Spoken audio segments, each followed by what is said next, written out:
नमस्कार दोस्तों, स्वागत है आपका शिक्षा मेडिक्स के यूट्यूब एजुकेशनल चैनल में। तो आज हम लोग सबसे इंटरेस्टिंग टॉपिक हल्दी के बारे में जानने वाले हैं, टर्मरिक के बारे में। तो हल्दी के क्या क्या फ़ायदे होते हैं और कितनी फ़ायदेमंद है, क्योंकि हमने बचपन से हल्दी खाई है और हमने हमारे किचन्स में भी बहुत सार हल्दी यूज़ होती है। बचपन में भी हमारी माँ, हमारी दादी हमको हल्दी की कुछ गोलियाँ खिलाते थे, हल्दी का दूध पिलाते थे। तो हल्दी एक्चुअल में यूज़फुल है कि नहीं, आज हम जानेंगे। देन अगर हम देखें तो हल्दी को इंग्लिश में टर्मरिक कहा जाता है, जो एक इंडियन प्लांट है, मतलब भारतीय वनस्पति है। और हल्दी को आयुर्वेद में प्राचीन काल से ही एक चमत्कारी द्रव्य के रूप में मान्यता प्राप्त है। मतलब कि एक बहुत ही एक्सलेंट मेडिसिन हल्दी को कहा गया है आयुर्वेदा के अंदर। देन हल्दी का जो यूज़ है वो हर जगह पे किया गया है। लाइक अगर हम देखें कुछ तो एंटी इन्फ्लामेटरी और एनाल्जेसिक एक्शन, मतलब कि अगर कहीं पे पेन है, स्वेलिंग है, इन्फ्लामेशन है, तो वहाँ पर हल्दी बहुत अच्छा काम देती है। लाइक आर्थराइटिस है, वुंड्स वगैरह है, इंजरीज है, तो अगर ऐसी जगह है तो वहाँ पर जो हल्दी है वहाँ पर लगाई जाती है। हमारे घर में भी आप देख सकते हैं, कुछ कटा या फिर चाकू से कुछ लगाया तो फर्स्ट जो प्राइमरी ट्रीटमेंट होते हैं, हमारे घर वाले वहाँ पर हल्दी लगा देते हैं। तो ये उसके अंदर कुछ प्रॉपर्टीज़ है, लाइक एंटी इन्फ्लामेटरी और एनाल्जेसिक प्रॉपर्टी। उसी के साथ इसमें हेमियोस्टेटिक, मतलब कि रक्त स्तंभक की भी प्रॉपर्टी है। मतलब जैसे हमने देखा कि चाकू वगैरह लगने के बाद जब ब्लीडिंग होती है, तब जब हम उस पर हल्दी लगाते हैं तो ब्लीडिंग रुक जाती है। तो रक्त स्तंभक का भी ये काम बहुत अच्छे से करता है। अगर इसके स्किन कंडीशन में अगर यूज़ देखें तो जैसे अर्टिकरिया हो गया, एक्जिमा हो गया, एलर्जिक डर्मेटाइटिस हो गए, तो इन सारी कंडीशंस में तो इसका यूज़ करते ही है। उसी के साथ रंग को सुधारने के लिए भी इसका उपयोग किया जाता है। और ये एंटी एजिंग, मतलब कि उम्र को जो है वो धीमा कर देता है, उम्र को सुधारता है, क्योंकि ये जो है वो एंटीऑक्सीडेंट प्रॉपर्टी भी रखता है।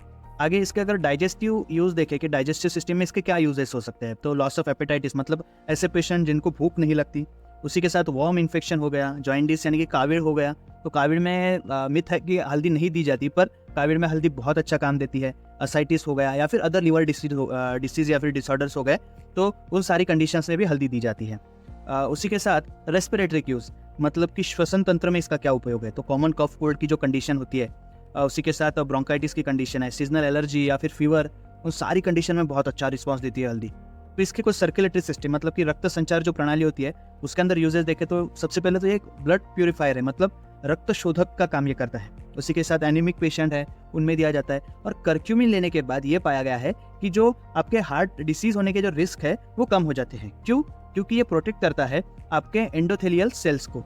अगर ब्रेन में हल्दी का यूज देखें तो जो कर्क्यूमिन है, curcumin can boost brain derived neuropathic factor, मतलब कि समझिए जो हमारे ब्रेन के सेल्स होते हैं या फिर न्यूरॉन्स कहिए, वो डिवाइड नहीं होते।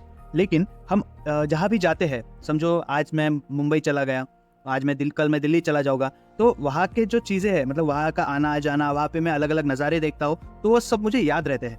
और कुछ कुछ लोगों में वो भूल जाते हैं। तो ये जो याद रखने की जो हम नए नए कनेक्शन बनाते हैं, जब हम कुछ चीज़ याद रखते हैं तो अलग अलग कनेक्शन बनाता है हमारा ब्रेन। तो ये जो कनेक्शन बनाने की कंडीशन है उसको कहते हैं ब्रेन डिराइव न्यूरोपैथिक फैक्टर। तो जो कर्क्यूमिन है, जो हल्दी है, जो टर्मरिक है, इसे बूस्ट करता है।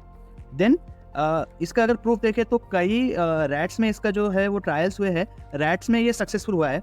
अगर एनिमल्स में जो स्टडी इसकी हुई है, सेम अगर इन्फेक्ट आपने बॉडी के ऊपर होता है, तो हल्दी can boost brain derive neuropathic factor, मतलब कि ऐसी कंडीशन में भी हल्दी बहुत अच्छा यूज देती है। Then turmeric useful in treating Alzheimer's disease. Alzheimer's disease आपको पता है, किसी को हो ना, और अगर किसी को हो भी जाए तो उसे पता नहीं चलेगा। क्यों? क्योंकि हर चीज़ भूल जाता है वो पेशेंट। देन अल्जाइमर्स के पेशेंट में भी ये बहुत अच्छा यूज़ करती है, क्योंकि ये बूस्ट करती है ब्रेन डिराइव न्यूरोपैथिक फैक्टर को। तो ये है हल्दी के कुछ एक्सलेंट यूजेस। अगर और भी हर्ब्स के बारे में या फिर प्लांट्स के बारे में आपको जानकारी चाहिए तो मुझे मैसेज कीजिए, कमेंट कीजिए। मिलते हैं अगले वीडियो में। Thank you so much.